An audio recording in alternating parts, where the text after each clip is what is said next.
성부와 성자와 성령의 이름으로 아멘. 좋으신 하느님 아버지, 오늘도 저희들에게 이런 시간을 허락해 주심에 진심으로 감사드립니다. 참으로 성모님의 감탄하올 성심을 묵상할 수 있는 이런 은총의 시간이 얼마나 감사한 시간인지 갈수록 깊이 알아들어가고 있습니다.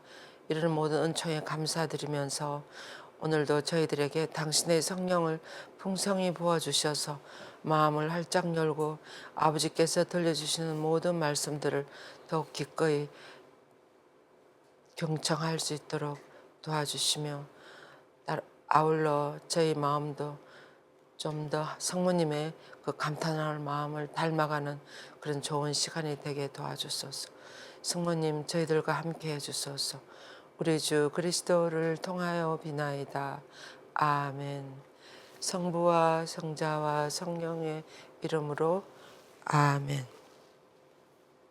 참 예수님 반갑습니다. 시간이 얼마나 빨리 가는지 벌써 22회가 됐어요. 우리가 그 성모님의 감탄할 마음에 세 기둥이 있다 그랬습니다. 그죠? 그래서 첫 번째 기둥은 성모님의 그 성심에 성부의 마음이 반영되어 있다는 것에 대해서 우리가 한 10회 정도 걸쳐서 다 했습니다. 그 다음에 이제 두 번째 기둥으로 성모님의 마음에 예수님의 마음, 성자의 마음이 그대로 반영되어 있다고 했습니다. 그 두 번째 기둥에 대해서 이제 조금만 더 하면 마치게 돼요.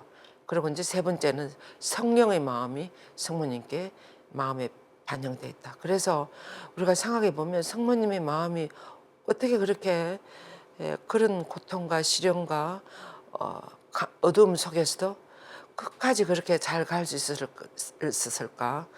정말 낙담하지 않으시고 그런 것을 그 이유를 우리가 살펴보면 성부, 성자, 성령의 마음이 성모님 마음 안에 그대로 반영되었다는 말이 정말 더욱 실감할 수 있는 그런 시간들이 되고 있는 것 같습니다.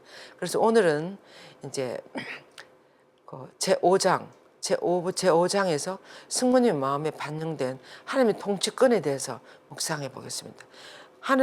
하느님이 통치권 하면 통치권이 뭐죠? 성경에서 하나님의 이름 중에서 주님이라는 이름이 가장 많이 나옵니다. 주님. 예, 가장 자주 언급되는 나는 주님이다 하고 이렇게 말씀하실 때 당신의 거룩한 통치권을 이야기합니다. 주님이 무슨 뜻이죠? 나의 주인이시란, 나의 모든 것이신 분, 이런 뜻이 아닙니까? 우리가 그 한자인데 주인 주자에다가 이렇게 쓰지 않습니까? 그래서 주님 하면 나의 모든 것이 되시는 주님이시여, 분이시여, 이런 뜻입니다. 그래서 나의 모든 것을 다 통치하시고 마음대로 하실 수 있는 주님. 그래서 하느님께서도 나는 주님이다고 이렇게 성경에서 많이 당신 자신을 드러내시고 계십니다. 그래서 뿐만 아니라 하느님 아버지께서는 우리의 가슴 안에서 가장 존귀한 분으로, 또 예수님도 마찬가지 가장 존귀한 분으로 표현되기를 원하시면서 당신의 통치권이 지니는 뛰어난 그런 권위를 향해서 깊은 존경과 완전한 순명을 우리들에게 원하신다고 에오데서에는 그렇게 말하고 있습니다. 그러면 우리가 이 거룩한 통치권이라는 것이 무엇인지 한번 보시겠습니다. 거룩한 통치권이라는 것은 하나님께서는 모든 창조물들에게 절대적이며 무한한 힘을 행사하고 계시고 그런 모든 힘을 행사하는 완벽함을 통치권이라고 한다 그랬어요. 우리가 이 예수 그리스도에 대한 이콘인데 예수님께서는 원하시는 대로 예수님이 하나님이시고 하나님이 예수님이시잖아요.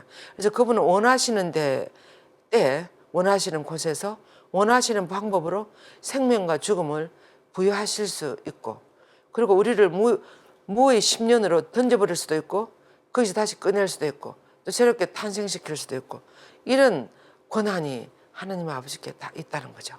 그래서 우리가 우리들의 삶과 죽음은 하나님의 손에 달렸다고 그런 말을 많이 하지 않습니까? 정말 이 세상에 태어나는 것도 우리가 생각해 보면 우리가 마음대로 태어나지 못하는 거죠. 어느 날 보니까 내가 세상에 태어나 있지 않습니까? 그리고 또 돌아가시는 것도 마찬가지예요. 저희 후배 수녀님이신데 저 남미에 가서 너무나 훌륭하게 선교를 잘했어요. 엄청 잘했습니다. 그 어려운 사람들도 많이 도우고 그렇게 했는데 53세 그러니까 그렇게밖에 안 됐는데 하느님은 그렇게 훌륭한 수녀님을 데려가셨어요. 너무나 무서운 병을 통해서 그렇게 데려가시는 거예요. 근데 돌아가시고 난 다음에 사람들이 더 많이 그 수녀님을 그리워하고 많이 생각하고 그래서 그 수녀님에 관한 책도 나오고 막 그렇게 됐어요. 그래서 이런 것을 보면 하느님은 우리를 이 세상에 내보내고 데려가시는 건 하느님께서 하시는 거. 루도비코 성인도 마찬가지죠. 몽포 루도비코 성인도 그렇게 훌륭한 분이었는데 43세에 하느님이 데리고 가셨어요. 물론 이단자들을 통해서 요절하게 만들어졌지만 그렇지만 그 43세를 통해서 루도비코 성인이 이 시대에 시대의 말해가 마리아의 시대가 도래할 것이다. 다시 오시는 예수님을 향해서 성모님이 우리들의 총사령관으로서 우리를 인도해 가시고 우리들의 모범을 앞서서 사탄과 싸움에서 진도지를 할 것이다. 이런 이야기들을 다 하시면서 이 시대 말까지 다 예언하고 그러고 돌아가시는 거예요. 그래서 우리가 사람이 살고 죽는 걸 보면 이것은 다 하나님 손에 달렸다는 거. 김대건 신부님도 마찬가지입니다. 26세밖에 안 살았는데도 우리나라에 얼마나 큰 영향을 지금까지 미치고 있습니까? 그래서 하느님께서는 가장 작은 것에서부터 가장 큰 것에 이르기까지 당신의 모든 창조물을 당신이 원하시는 대로 배치할 수 있고 원하시는 대로 데려갈 수 있고 다시 내보낼 수도 있고 이렇게 하는 데 있어서 어느 누구도 왜 그렇습니까 하고 하나님께 항의를 할 수가 없습니다. 아버지 뜻이다고 다 받아들이게 돼 있지 않습니까? 예. 그래서 우리가 다른 한편으로 생각해 보면 하나님께서는 이 거룩함에서 비롯되는 여러 가지 그 고귀한 이미지나 완벽한 모습 이런 것들을 천사와 인간의 여왕으로 창조하시기로 작정하셨어요. 당신의 이 거룩함을 아주 뛰어난 여왕을 만들었어요. 당신의 뛰어난 품위 안에서 통치권을 이 여왕과 함께 나누기로 그렇게 작정을 하셨다는 거예요. 그래서 주님으로 불리시는 하나님께서는 성모님이 지극히 거룩한 부인으로 불리기를 원하시면서 우주 만물의 주님이신 그분은 성모님이 우주의 기부인으로 통치하기를 원하셨습니다. 언제 그러셨습니까? 예수님이 십자가상에 돌아가실 때 마지막으로 성모님에게 여인이여 이분이 당신의 아들입니다. 앞으로 나를 믿고 오는 모든 이 신앙인들 모든 나의 자녀들을 어머니가 잘 돌봐서 데리고 나에게로 잘 인도해 와야 합니다. 이런 사명을 맡기시고 우리들에게는 이분이 내 어머니시다. 그러니까 성모님을 우리들의 어머니로 우리들의 여왕으로 모시고 어머니 말을 잘 들으면서 그냥 따라오라고 이렇게 그 통치권을 그때 다 성모님에게 다 넘겨주셨습니다. 그래서 우리가 묵시록에 보면 임금들의 임금이요 주님들의 주님이라는 그런 말씀이 있죠. 여기서 그분은 성모님이 여왕들의 여왕이며 통치자들의 통치자가 되기를 원하시는 거예요. 지금 제가 전에 한번 여러분들이 말씀드린 것처럼 온 세계에 지금 성모님이 얼마나 온 세계 모든 것을 모든 사람들의 희망의 등불이 되어주시고 위로가 되어주시고 그들에게 용기를 부어주시는 어머니의 역할을 잘하고 계시는지 정말 놀라울 정도예요. 지난번에 제가 남아시아 이야기 해드리지 않았습니까? 남아시아뿐만 아니라 남미나 또는 유럽도 마찬가지입니다. 아프리카나 우리 아시아에서도 성모님이 얼마나 많은 어렵고 가난하고 불쌍한 이들을 난민이나 이주민 이런 사람들의 어떤 마음의 희망이 되고 위로가 되고 이렇게 해서 많은 이들을 하나님께로 인도하고 계신다는 우리가 상상할 수 없을 정도로. 예. 그래서 성모님은 이렇게 지금 여왕이신 성모님에 관한 이콘인데 무엇이나 할 수 있는 절대적인 힘을 가지신 하나님은 성모님에게 당신 자신이며 동시에 당신 아드님이신 분 누구예요? 예수님의 어머니가 되는 권한을 주셨습니다. 그러니까 예수님이 하나님이시면서 사람이신데 그분의 어머니이시니까 성모님은 하나님의 어머니가 되는 권한도 성모님에게 주신 거예요. 이 이콘은 바로 성모님이 예수님을 가슴에 품고 우리들에게 낳아주는 그런 그 오란스 이콘입니다. 동방교회 큰 주교자 성당이나 이런 데 가면 지붕에 이렇게 성모님이 너무나 넓게 이렇게 타원형으로 이콘이 다 그려져 있어요. 유럽 큰 성당 이런 데 가도 많이 있더라고요.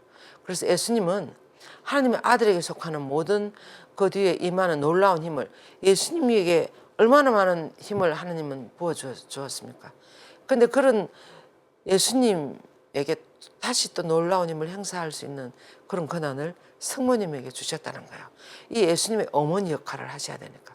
즉 하나님께서는 창조하신 모든 것을 통치하는 권한과 당신 마음에 드는 대로 그들을 움직일 수 있는 그런 힘을 가지셨는데, 성모님은 바로 그런 힘을 가진 그 아들에게 속하는 모든 것 위에 하나님의 어머니로서의 힘을 행사하시는 거예요.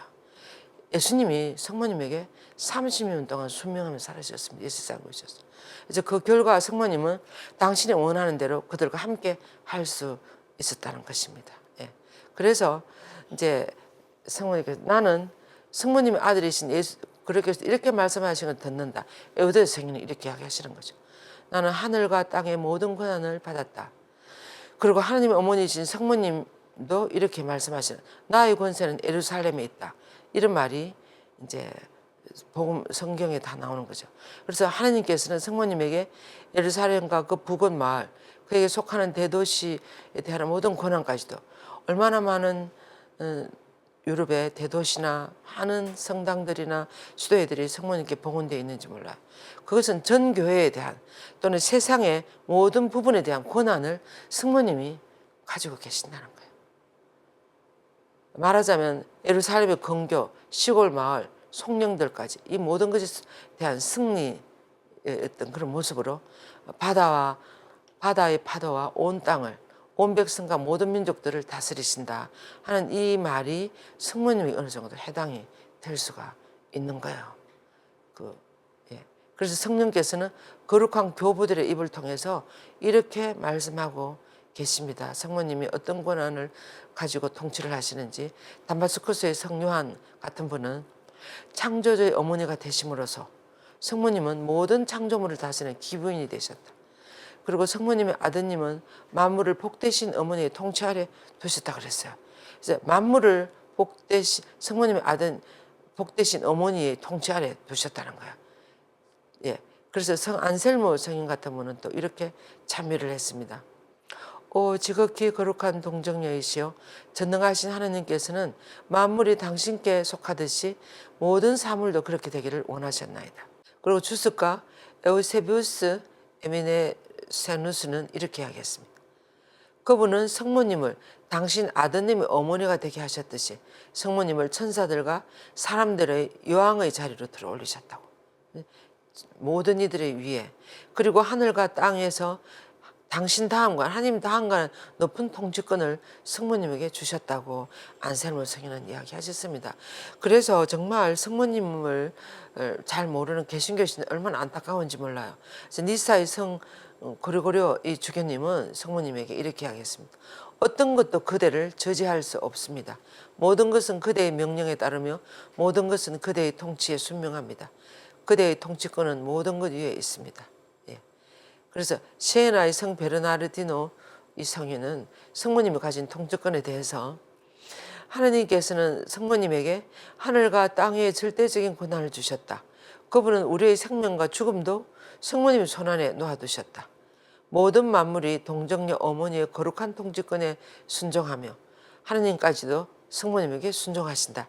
이때 하나님 누구예요? 예수님이에요. 예수님이 30년 동안 성모님께 순명하면서 살아주셨습니다. 그래서 하늘과 땅을 가득 채우고 있는 놀랍고 엄청난 사건 두 가지를 보라면서 이렇게 베르나르디노 성인은 이렇게 이야기를 합니다. 두 가지를 이야기를 하는데, 첫째는 만물에 대한 통치권을 가지신 하나님께서, 하나님이 최고로 온 세상을 다스릴 수 있는 권한을 가지시잖아요. 그런데 이 하나님께서 한 여인에게 순종하여서 낮아지고 여인 앞에서 겸손하게 해주시는 것을 보라. 지금 옆에 그림 보세요. 예수님이 누구에게 순명합니까? 성모님에게 순명해요. 이 같은 일은 전에도 없었고 앞으로도 없을 것이다. 그래서 하나님이신, 만물의 통치권을 가지신 하나님이신 예수님이 성모님에게 순종하는 거예요. 순종할 만큼 자신을 낮추는 이런 기적도 정말 있었 적도 없었고 앞으로도 없을 것이라. 그리고 두 번째로는 하나님께 명령하는 고난을 부여받은 이처럼 높은 품 위에 들어 높여진 이 부인을 보라고. 이 성모님이 얼마나 대단한 고난을 하나님으로부터 받았는지 예수님에게 명령할 수 있는 거예요. 역시 너무나 놀라운 일이다. 이 두 가지가 다. 그래서 가나 혼인잔치에서도 보면 아직 때도 되지 않았는데 성모님이 그대로 밀어붙이시니까 예수님이 기적을 일으키시지 않습니까? 예. 그래서 어느 누구도 그처럼 놀라운 품위를 맛본 적이 없었다. 성모님이 누리는 그런 품위를 없었다는 거예요. 그래서 여기 나오잖아요. 성모님의 아들은 마리아에게 순종하셨습니다. 루카복음 2장 51절에 보면 이렇게 나와요. 예수님은 부모와 함께 나자렛으로 내려가 그들에게 순종하며 지냈다. 이렇게 나오는 거죠. 그래서 아까도 말씀드린 것처럼 30년 동안 성모님과 요셉 성령에게 순명하면서 지냈습니다. 예수님은. 그래서 다른 교부들에 따르면 또 이렇게 성모님은 선한 마음으로 당신에게 간청하는 이들을 돕고자 할 때 그 힘에 아무런 한계도 없다는 점을 우리에게 확신시킨다. 그래서 성모님이 정말 누군가를 도와야 되겠다고 생각하면 할 수 있는 거예요. 그만큼 예수님 하나님 아버지 앞에 중재의 능력이 크다고 그랬습니다. 즉 성모님의 도움은 한계가 없으며 아드님에 대한 중재도 무진장하다 그랬어요.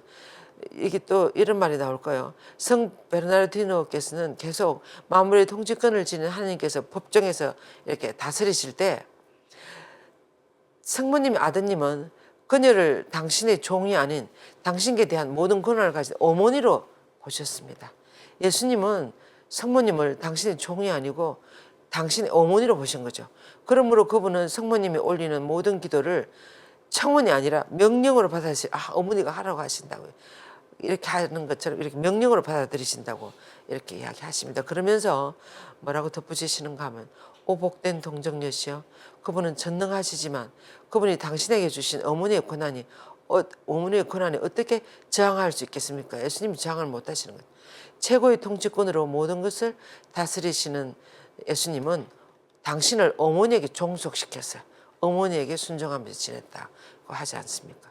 그래서 여기서 보면 그래서 한 처녀가 만물이 복종하는 그분에게 명령할 수 있게 된 거 대단한 일 아닙니까? 그리고 또 모든 창조물은 너무나 놀라운 한 대상 앞에서 두려워 떨면서 심오하고 존경스러운 침묵을 유지해야 하며 그 같은 위대한 품위와 숭고하고 높은 힘과 무한함을 지닌 그 처녀를 감히 바라볼 엄두도 내지 못하고 침묵한다고 그랬어요. 성모님이 이렇게 대단한 권한을 가지고 계시는 거예요. 우리가 아주 쉽게 가나 혼인잔치를 보세요. 예수님이 때가 안 됐다 그러는데도 성모님이 막 이렇게 중재를 막 강력하게 하시니까 그런 엄청난 기적이 일어나는 것을 그 주위 사람들 다 보는 거예요. 그래서 이런 엄청난 힘을 가진 이 어머니를 바라보는 거예요. 보나벤투라 성인도 이렇게 이야기했습니다. 예수님은 당신의 어머니가 우리에게 가는 어떤 것을 요청하실 때 매우 기뻐하신다. 이거 우리가 잘 들읍시다. 예수님은 우리가 어머니를 통해서 뭘 청할 때 예수님 엄청 좋아하시는 거예요. 우리가 바로 예수님께 청하기보다는. 예. 그래서 그분은 어머니의 중재를 통하여 우리에게 주기로 한 것은 무엇이든지 성모님에게 다 주신다고. 그래서 따라서 그분은 왜 그렇게 어머니가 뭘 청하면 다 주시는가 하면 당신이 이 세상에 들어오셔서 사람이 될 때, 육화할 때 성모님으로부터 받은 모든 몸과 피와 육체 다 인간적인 걸 다 받지 않았습니까? 그래서 당신 육화 때 성모님에게서 받은 모든 것에 대한 감사를 보여줄 수 있는 이런 기회가 예수님한테는 너무나 기쁜 거예요. 그래서 우리가 성모님을 통해서 예수님께 뭘 청할 때 가장 예수님이 행복해 하신다고 그렇게 이야기를 하셨습니다. 그래서 보나벤투라 성인은 이어서 하느님이란 이름 다음으로 전능하신 것은 바로 성모님이라는 이름이라고 했어요. 성모님, 온 우주를 다스리시는. 그래서 성모님의 아드님은 하늘과 땅의 통치자이시며 주님이시기 때문에 예수 그리스도의 어머니는 땅과 하늘의 절대적인 여주인이 되시는 거예요. 그 절대자이신 예수님의 어머니가 되시니까 그래서 성모님은 모든 것을 다스리신다는 거예요. 그래서 그리스도는 주님이시며 성모님은 기부인이시다. 그리하여 성모님은 모든 창조물 위에 군림하신다고 그랬습니다. 예수님의 그 중재 힘을 입고. 예. 그래서 계속해서 시에나의 성 베르나르디노 이분은 그 시대 같이 살았던 자기 친구였던 학자 차트레스 하놀드라는 이분에게 이렇게 이야기를 했다고 에우대우 성경은 전해주고 있습니다. 만물의 통치자께 보복하여 그분을 흠숭하는 이라면 누구든 그분의 어머니 앞에 무릎을 꿇고 어머니를 공경하고 어머니의 도움을 간청한다고. 예. 만물의 통치자께 이렇게 무엇을 청하면 그 어머니 앞에 무릎을 꿇고 이렇게 할 때 가장 잘 받을 수 있는, 우리가 그 은총을 받을 수 있다는 거죠. 그래서 그러므로 우리는 하나님 다음으로 전능하신 힘을 가진 여왕이며 어머니이신 분을 인격적으로나 이름으로나 기도 안에서 항상 모시고 살아야 된다는 거야. 그래서 우리가 성모님과 함께 사는 거. 뭐 조그마한 일이 있더라도 성모님께 말씀드리고 어머니 도움을 청하고 이렇게 하면 우리는 정말 큰 도움을 받을 수 있습니다. 그래서 성모님은 모든 창조물을 통치하시는 창조주 안에서 놀라운 힘을 행사하신 어머니시라는 거예요. 그래서 모든 창조물의 통치자이신 주님께서는 당신의 통치권을 우주의 위대한 여왕에게도, 즉 성모님의 성신과도 나누신다는 거예요. 예. 그러면서 이제 성모님이 여왕이라면 성모님의 성심은 왕이라 그랬어요. 마음이. 성모님이 통치자라면 성모님의 성심은 그 자신에 대한 통치자가 되는 거예요. 예. 그래서 성모님이 하늘과 땅의 모든 권한을 가진다면 성모님 태엽선의 성심도 그렇게 해야 된다. 그래서 여왕의 감탄하올 성심이여 그 정결하심은 높은 품위의 고귀함에서 비롯됩니다. 그들을 그토록 높이 들어 올리신 분이 창조주 하나님이신데 그 어떤 것으로 당신의 그 심문한 겸손을 찬미하라 명할 수 있겠습니까? 당신은 당신 자신을 모든 만물 아래 놓을 만큼 겸손하셨습니다. 겸손하시나이다 성모님. 그리고 하나님께서 모든 창조물 위에 당신을 들어 올리셨을 뿐만 아니라 당신을 능가하는 놀라운 힘을 부여하신 것이에요. 왜? 너무나 겸손하시기 때문에, 제일 밑에까지 내려가셨기 때문에 하나님은 그분에게 제일 위에 올라갈 수 있는 힘을, 능력을 부어주시는 거죠. 그래서 그분은 영원히 복되시나이다 성모님은. 예. 그래서 어머니 마리아의 지극히 경탄하올 성심이요, 저는 너무나 기쁩니다. 어머니의 거룩한 통치권을 어머니에게 나눠주시며 그 어머니를 모든 마음의 통치자로 삼으신 하나님께 진심으로 감사드린다 그랬어요.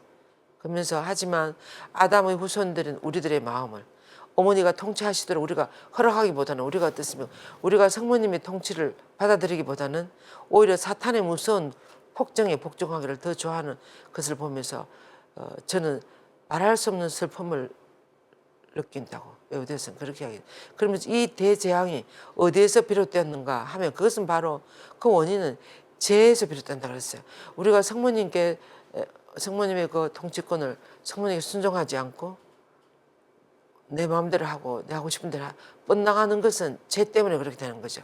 벽이 쌓이는 거예요.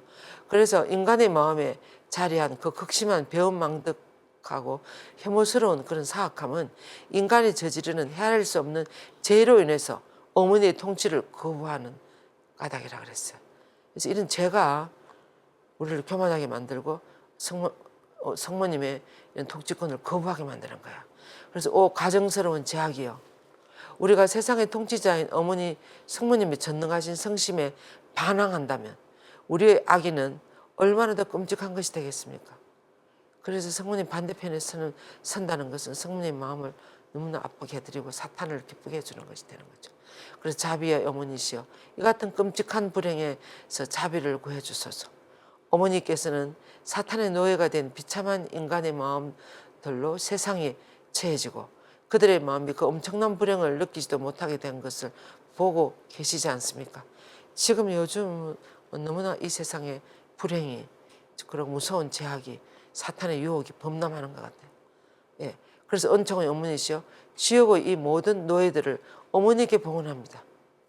어머니의 성심에 거룩한 연민의 정으로 그들에게 동정을 베풀어 주소서.